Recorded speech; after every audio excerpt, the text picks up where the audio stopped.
নমস্কার বন্ধুরা, এই ভিডিওতে তোমাদের মধ্যে বেশ কয়েকটা গুরুত্বপূর্ণ আপডেট শেয়ার করার আছে। সেক্ষেত্রে ভিডিওটা না স্কিপ করে পুরোটা দেখার অনুরোধ থাকলো।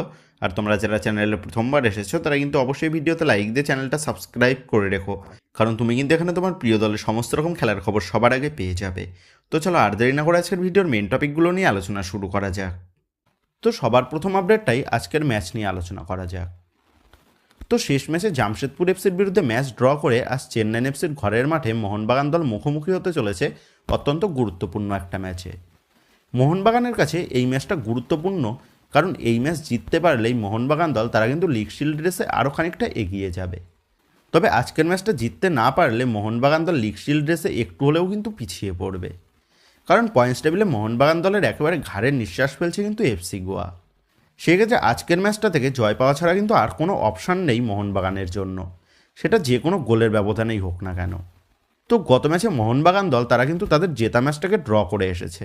সেক্ষেত্রে এখন মোহনবাগান দল জিততে না পারলে পরবর্তীতে কিন্তু এই সমস্ত পয়েন্ট লসের খেসারত কিন্তু দিতে হতে পারে মোহনবাগানকে, কারণ লিগের একদম শেষের দিকে কেরালা, মুম্বাই, ওড়িশা এফসি, গোয়ার মতন এই সমস্ত দলগুলির বিরুদ্ধে কিন্তু ম্যাচ রয়েছে মোহনবাগানের। সেক্ষেত্রে এই সমস্ত দলের বিরুদ্ধে কিন্তু রেজাল্ট যা কিছু হতেই পারে।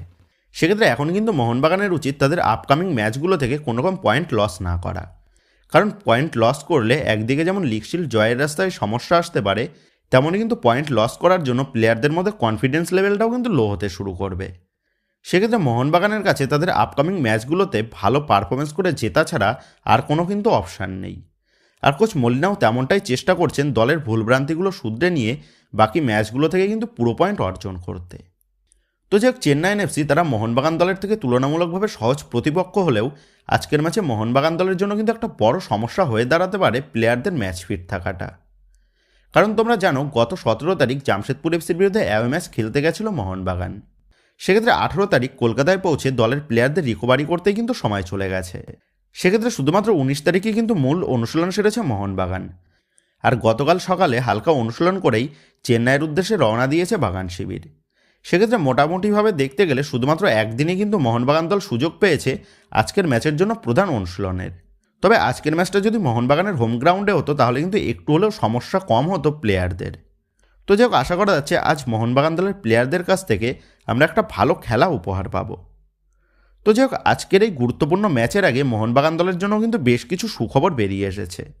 আর সেই সুখবরগুলি হচ্ছে মোহনবাগান দলের ভারতীয় মিডফিল্ডার সাহাল আব্দুল সামাদ, যে চোটের কবলে পড়েছিল এবং চোটের কারণে গত জামশেদপুর এফসি ম্যাচে অনুপস্থিত ছিল। ইভেন চেন্নাইন এফসি ম্যাচের আগেও কিন্তু মূল দলের সাথে অনুশীলন করতে দেখা যায়নি সাহাল আব্দুল সামাদকে। কিন্তু এই সাহাল আব্দুল সামাদকে নিয়ে এবার কিন্তু একটা বড়সড় সুখবর বেরিয়ে এসেছে। তো যেমনটা জানা গেছে, সাহাল আব্দুল সামাদ সেও কিন্তু গোটা দলের সাথেই চেন্নাইয়ে এসেছে। সেক্ষেত্রে আজকের ম্যাচে সাহাল আব্দুল সামাদকে প্রথম একাদশে দেখতে না পেলেও ম্যাচের পরিস্থিতি অনুযায়ী সাহাল আব্দুল সামাদকে কিন্তু অ্যাজ এ সাবস্টিটিউট হিসাবে মাঠে নামাতেই পারে কোচ মলিনা। এবং এর পাশাপাশি আরও যে সুখবরগুলো বেরিয়ে এসেছে মোহনবাগান দলের জন্য সেগুলো হচ্ছে, আজকের ম্যাচে চেন্নাইন এফসির কোচ ওয়েন কোয়েল সে কিন্তু সাসপেন্ড থাকছেন। সেক্ষেত্রে আজ কিন্তু ওয়েন কোয়েলকে ছাড়াই আজ মোহনবাগানের বিরুদ্ধে মাঠে নামবে চেন্নাইন এফসি। আর ম্যাচের সময় বিপক্ষ দলের হেড কোচের অনুপস্থিতিটা কিন্তু বেশ খানিকটা অ্যাডভান্টেজ হয়ে দাঁড়ায় অন্য দলের কাছে। সেক্ষেত্রে এই দিক থেকে কিন্তু আজ মোহনবাগান দল একটা বড় অ্যাডভান্টেজ পেতে চলেছে। এছাড়া আজকের ম্যাচে অনুপস্থিত থাকতে চলেছে চেন্নাইন এফসি দলের একাধিক গুরুত্বপূর্ণ প্লেয়ার, যাদের মধ্যে চোটের কারণে চেন্নাইন এফসির বিদেশি ডিফেন্ডার রায়ান এডওয়ার্ড সে কিন্তু আজকের ম্যাচেও অনুপস্থিত থাকতে চলেছে। এর পাশাপাশি চেন্নাইন এফসি দলের বিদেশি মিডফিল্ডার লুকাস বামরিলা সেও গত ম্যাচে অ্যাঙ্কেল ইনজুরি পেয়েছিল, যার ফলে আজকের এই গুরুত্বপূর্ণ ম্যাচের আগে লুকাস সেও কিন্তু ঠিক মতন দলের সাথে অনুশীলন সারেনি। এর পাশাপাশি আজকের ম্যাচে চেন্নাইন এফসির বড় সমস্যা হতে পারে তাদের ডিফেন্স লাইন।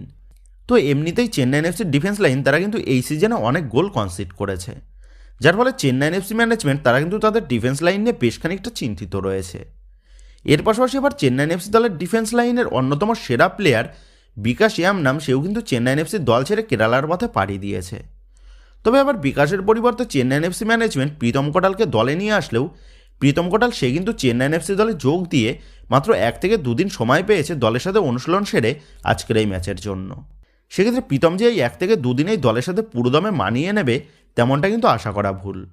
এছাড়া চেন্নাইয়ের দলের ভারতীয় সাইড ব্যাক পিসি লালডিন পুইয়া সেও কিন্তু গত ম্যাচে লাল কার্ড দেখার জন্য এই ম্যাচে সাসপেন্ড থাকছে, যার ফলে আজকের ম্যাচে চেন্নাইন এফসির ডিফেন্স লাইন যে বেশ খানিকটা সাফার করতে চলেছে সেটা বলাই যায়। সেহেতু আজ মোহনবাগান দলের কাছে কিন্তু প্রচুর পরিমাণে সুযোগ আসতে চলেছে নড়বড়ে চেন্নাই এফসির ডিফেন্স লাইন বরাবর একাধিক আক্রমণ হানার। তবে সেই আক্রমণ থেকে মোহনবাগান দলকে কিন্তু গোলও তুলে নিতে হবে, কারণ গত ম্যাচে একাধিক সহজ গোলের সুযোগ নষ্ট করেছে মোহনবাগান দল। তো আশা করা যাচ্ছে আজ মোহনবাগান দলের প্লেয়াররা সুযোগের সদ্ব্যবহারগুলো করতে পারবে। তো যে চেন্নাই এফসির ডিফেন্স লাইন নড়বড়ে হলেও চেন্নাই এফসির আক্রমণ ভাগ কিন্তু বেশ শক্তিশালী। চেন্নাই এফসির আপফ্রন্টে Connor Shields, Lucas Brambilla, Jordan Murray, Daniel চিমাচুকুর মতন বিদেশিরা রয়েছে, যারা এই সিজনে কিন্তু দুর্দান্ত পারফরমেন্স করেছে। এর পাশাপাশি চেন্নাই এফসির লেফট উইংয়ে ইরফান যাদব, সেও কিন্তু দুর্দান্ত ছন্দে রয়েছে। সেক্ষেত্রে এই সমস্ত প্লেয়ারদের আটকানোটাই কিন্তু মোহনবাগান দলের মিডফিল্ডার এবং দলের ডিফেন্স লাইনের সবথেকে বড় কাজ হবে। এই ম্যাচে আপুইয়া এবং দীপক টাংরির সবথেকে বড় ভূমিকা থাকবে কর্নার শিল্ডকে বোতলবন্দি করে রাখাটা, কারণ এই ম্যাচে কর্নার শিল্ডকে বোতলবন্দি করে রাখতে পারলেই চেন্নাই এফসির আক্রমণকে কিন্তু অনেকটাই নিস্তেজ করা সম্ভব। এর পাশাপাশি আশিস রায় এবং মানবীর সিং, এদের দুজনেরই কিন্তু কাজ থাকবে ইরফান যাদবকে আজকের ম্যাচে বেশি স্পেস না প্রোভাইড করা। আর আজকের ম্যাচে যদি লুকাস ব্রাম্ব্রিলাকে খেলতে দেখা না যায়, তাহলে চেন্নাই এফসির রাইট উইংয়ে খেলতে কিন্তু দেখা যাবে কিয়ান নাসিরিকে। আর কিয়ান নাসিরির মধ্যে যে একটা চোরাগতি রয়েছে সেটা কিন্তু তোমরা সকলেই জানো। সেক্ষেত্রে সুভাশিস বোস এবং লিস্টন কোলাসো, এদের দুজনকেই কিন্তু সদা সজাগ থাকতে হবে কিয়ান নাসিরিকে নিয়ে।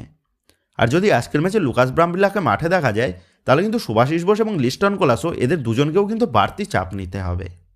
এছাড়া কর্নার শিল্ড এবং উইলমার জর্ডান গিল বা ড্যানিয়েল চিমাচুকু, এদেরকেও কিন্তু আটকাতে বড় ভূমিকা পালন করতে হবে মোহনবাগান দলের দুই বিদেশি ডিফেন্ডার টম অ্যালড্রেড এবং অ্যালবার্টো রড্রিগেজকে। তো এক কথায় বলতে গেলে আজকের ম্যাচটাও কিন্তু বেশ হাড্ডাহাড্ডি ম্যাচ হতে চলেছে। তবে আজকের ম্যাচে মোহনবাগান দলের কাছে কিন্তু প্রচুর সুযোগ আসবে গোল করার। সেক্ষেত্রে গত ম্যাচের মতন এই ম্যাচেও গোলের সুযোগ নষ্ট কিন্তু একদমই করা চলবে না মোহনবাগান দলের আপফ্রন্টের প্লেয়ারদের। তো আশা করা যাচ্ছে আজকে কিন্তু একটা হাই স্কোরিং ম্যাচ আমরা দেখতে পেতে চলেছি। তো যাক, এবার যদি আজকের ম্যাচের জন্য দুই দলের শক্তিশালী একাদশ কী হতে পারে সেই নিয়ে আলোচনা করা যায়, সেক্ষেত্রে সর্বপ্রথম যদি চেন্নাই এফসির প্লেইং 11 নিয়ে কথা বলা যায়, তো আজকের ম্যাচেও চেন্নাই এফসিকে কিন্তু 4-4-2 এই ফরমেশনেই মাঠে দেখতে পেতে চলেছি। যেখানে আজকের ম্যাচেও চেন্নাই এফসির গোল পোস্টের নিচে দেখা যাবে মোহাম্মদ নওয়াজকে। দলের চারের ডিফেন্সে দেখা যাবে রেন্থলেই, এলসিনো, প্রীতম কোটাল এবং অঙ্কিত মুখার্জিকে। তো প্রীতম কোটালকে কিন্তু আজকে চেন্নাই এফসির প্রথম একাদশে দেখতে পাওয়ার সম্ভাবনাটা প্রবল। তো এবার চেন্নাই এফসির মিডফিল্ডে দুই ভারতীয় প্লেয়ার হিসেবে দেখা যেতে পারে হামতের সাথে জিতেশ্বর সিংকে, আর দুই উইংয়ে দেখা যেতে পারে ইরফান যাদবের সাথে কিয়ান নাসিরিকে, আর আপফ্রন্টে থাকবে জর্ডান গিলের সাথে কর্নার শিল্ড। তো আজকের ম্যাচে যদি লুকাস ব্রাম্ব্রিলাকে প্রথম একাদশে দেখতে না পাওয়া যায়, তাহলে কিন্তু এরকম প্লেইং 11 নিয়ে আজ মাঠে নামতে পারে চেন্নাই এফসি। তো এই প্লেইং 11-এ কিন্তু মাত্র 3 জন বিদেশিকে রাখা হয়েছে। তবে যদি লুকাস ব্রাম্ব্রিলা অনুপস্থিত থাকে এবং চেন্নাই এফসি মনে করে তারা 4 বিদেশিকে মাঠে নামাবে, সেক্ষেত্রে কিন্তু হামতের সাথে কর্নার শিল্ডকে মিডফিল্ডে দেখা যাবে, আর আপফ্রন্টে থাকবে জর্ডান গিলের সাথে ড্যানিয়েল চিমাচুকু। তো এই দুটো লাইন আপের মধ্যে যে কোনো একটা লাইন আপ নিয়ে কিন্তু আজ মাঠে নামতে চলেছে চেন্নাই এফসি। তো এবার আজকের ম্যাচের জন্য যদি মোহনবাগান দলের সম্ভাব্য একাদশ কেমন হতে পারে সেই নিয়ে আলোচনা করা যায়, তো আজকের ম্যাচেও গত ম্যাচের মতনই কিন্তু প্লেইং 11 মাঠে নামাতে পারে কোচ মলিনা। সেক্ষেত্রে আজকের ম্যাচেও মোহনবাগান দলের গোলপোস্টের নিচে দেখা যাবে বিশাল কায়েতকে। দলের চারের ডিফেন্সে থাকবে Subhashish Bose, Tom Aldred, Alberto Rodriguez এবং আশিস রায়। দুজন ডিফেন্সিভ মিডে দেখা যাবে আপুইয়ার সাথে দীপক টাংরিকে। আপফ্রন্টের দুই উইংয়ে থাকবে লিস্টন কোলাস এবং মানবীর সিং, আর আপফ্রন্টের জোড়া বিদেশি হিসাবে দলের অ্যাটাকিং মিডে দেখা যাবে জেসন কামিংসের সাথে ম্যাকলারেনকে। তো জেসন কামিংস সে গত কয়েক ম্যাচে যেমন পারফরমেন্স করছে, তাতে কিন্তু এই ম্যাচেও জেসন কামিংসকে কিন্তু প্রথম একাদশে দেখতে পাওয়ার সম্ভাবনাটা প্রবল। সেক্ষেত্রে জেসন কামিংসের সাথে কে স্টার্ট করে, ম্যাকলারেন নাকি গ্রেগ স্টুয়ার্ট অথবা ডিমিত্রি পেট্রাটস, সেটাই দেখার বিষয় হবে। তো আজকের ম্যাচে যদি ডিমিত্রি পেট্রাটস বা গ্রেগ স্টুয়ার্ট কাউকে দিয়ে স্টার্ট করায়, সেক্ষেত্রে ম্যাকলারেনকে নাম্বার 9-এ রেখে ডিমিত্রি পেট্রাটস অথবা গ্রেগ স্টুয়ার্ট, এদের দুজনের মধ্যে যে কোনো একজনকে কিন্তু নাম্বার 10-এ ইউজ করবে কোচ মলিনা। তো এইরকমই প্লেইং 11 নিয়ে আজ কিন্তু মাঠে নামতে চলেছে মোহনবাগান দল। তো বন্ধুরা, তোমরা কমেন্ট করে জানিও আজকের ম্যাচে কি মোহনবাগান দলের গত ম্যাচের মতন সেম প্লেইং 11 মাঠে নামানোটা উচিত হবে, নাকি আজকের ম্যাচে ডিমিত্রি পেট্রাটস বা গ্রেগ স্টুয়ার্ট, এদের দুজনের মধ্যে যে কোনো একজনকে দলের অ্যাটাকিং মিডফিল্ড পজিশনে লাগবে। তো এই বিষয়ে তোমাদের মতামতটা অবশ্যই নিচে কমেন্ট করে জানিয়ে দিও। আর এটাও কমেন্ট করে জানিয়ে দিও আজকের ম্যাচের ফলাফল কী হতে পারে বলে তোমার মনে হচ্ছে। তো আজকের ম্যাচের ফলাফলের প্রেডিকশান করে তোমরা কিন্তু এই ভিডিওর কমেন্টে জানাতে পারো। ম্যাচ শেষে যার প্রেডিকশানটা মিলে যাবে তার নামটা কিন্তু আমাদের পরবর্তী ভিডিওতে শাউট আউট করা হবে। তো যে এবার পরবর্তী আপডেটটা উঠে আসছে মোহনবাগান ম্যানেজমেন্টের আগামী মরশুমের দল গঠনের পরিকল্পনা নিয়ে। তো বর্তমানে দাঁড়িয়ে মোহনবাগানের যে স্কোয়াড রয়েছে, তাতে এটা কিন্তু নিশ্চিত আগামী মরশুমে মোহনবাগান দলে খুব বেশি প্লেয়ারের ইনকামিং আমরা দেখতে পাবো না। শুধুমাত্র যে কয়টা পজিশনে প্লেয়ার দরকার সেই কটা পজিশনেই কিন্তু প্লেয়ার রিক্রুট করবে মোহনবাগান ম্যানেজমেন্ট। সেক্ষেত্রে সর্বপ্রথম একজন ভারতীয় সেন্টার ব্যাক পজিশনের প্লেয়ার কিন্তু আসবে মোহনবাগান দলে। এর পাশাপাশি 1 থেকে 2 জন, খুব সম্ভবত একজন বিদেশি প্লেয়ার পরিবর্তন হতে পারে। আবার যদি এই মরশুম শেষে সবকটা বিদেশি প্লেয়ারের পারফরমেন্সে ম্যানেজমেন্ট খুশি হয়, সেক্ষেত্রে কিন্তু কোনো বিদেশির পরিবর্তন নাও হতে পারে। সেহেতু 1 থেকে 2 জন ভারতীয় প্লেয়ারের ইনকামিং ঘটতে পারে আগামী মরশুমে, যাদের মধ্যে ফার্স্ট প্রায়োরিটি হিসাবে একজন সেন্টার ব্যাক পজিশনের ভারতীয় প্লেয়ার কিন্তু আসতে চলেছে। তো আনোয়ার আলী চলে যাওয়ার পর আনোয়ার আলীর প্রপার রিপ্লেসমেন্ট না পাওয়ার ফলে কোচ মলিনাকে কিন্তু বাধ্য হয়েই দলের প্লেইং 11-এ জোড়া বিদেশি ডিফেন্ডার ইউজ করতে হচ্ছে। তবে আবার যেমনটা আপডেট জানা গেছে, আগামী মরশুমে দলের ডিফেন্স লাইনে শুধুমাত্র একজন বিদেশিকেই খেলানোর পরিকল্পনা রয়েছে কোচ মলিনার। সেক্ষেত্রে দলের ডিফেন্স লাইনে একজন মাত্র বিদেশি ডিফেন্ডার খেলিয়ে দলের আপফ্রন্টে একজন অতিরিক্ত বিদেশি প্লেয়ারের ইনক্লুড করার পরিকল্পনা রয়েছে কিন্তু কোচ মলিনার। তো এই মুহূর্তে দাঁড়িয়ে মোহনবাগান ম্যানেজমেন্ট চাইছে এমন একজন ভারতীয় ডিফেন্ডারকে দলে সই করাতে, যে দলের জন্য একটা লং টার্ম সার্ভিস দিতে পারবে। তো এই লিস্টে যে প্লেয়ারটার নাম গতকাল থেকে জানা গেছে, সেই প্লেয়ারটা হচ্ছে 17 বছর বয়সী ভারতীয় সেন্টার ব্যাকের প্লেয়ার পরমজিৎ রণবীর। তো এই পরমজিৎ সে বর্তমানে খেলছে পাঞ্জাব এফসি দলে। পাঞ্জাব এফসির অনূর্ধ্ব 17 এবং অনূর্ধ্ব 21 দল থেকে পাঞ্জাব এফসির মেন দলে প্রমোট হয়েছে এই পরমজিৎ। পাঞ্জাব এফসির বয়সভিত্তিক দলে নজরকাড়া পারফরমেন্স করে পাঞ্জাব এফসির হেড কোচ পেন্টাগিওটিসের নজর কেড়েছে এই পরমজিৎ, যার ফলে পরমজিতের পারফরমেন্স দেখে পরমজিৎকে পাঞ্জাব এফসির মেন টিমে প্রমোট করেছে কিন্তু পাঞ্জাব এফসির হেড কোচ। তো এই পরমজিৎ সে কিন্তু ভারতের অনূর্ধ্ব 17 এবং অনূর্ধ্ব 20 দলের হয়েও ম্যাচ খেলেছে এবং পাঞ্জাব এফসির মেন টিমে প্রমোট হয়ে সে কিন্তু ইতিমধ্যেই পাঞ্জাব এফসি জার্সিতে আইএসএলের 3টে ম্যাচও খেলে ফেলেছে, যেখানে 3টে ম্যাচে 218 মিনিট মাঠে ছিল পরমজিৎ। তো এই পরমজিৎ সে আইএসএলের 3টি ম্যাচে মাঠে নেমে দুর্দান্ত পারফরমেন্সও কিন্তু করেছে পাঞ্জাব এফসির ডিফেন্স লাইনে।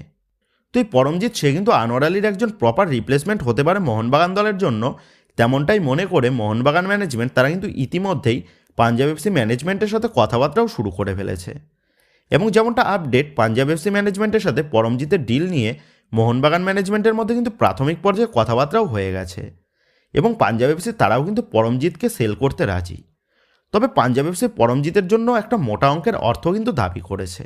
তো যেমনটা খবর, এই মুহূর্তে দুই পক্ষের মধ্যে পরমজিতের ট্রান্সফার ফির অ্যামাউন্ট নিয়ে কিন্তু নেগোসিয়েশন চলছে।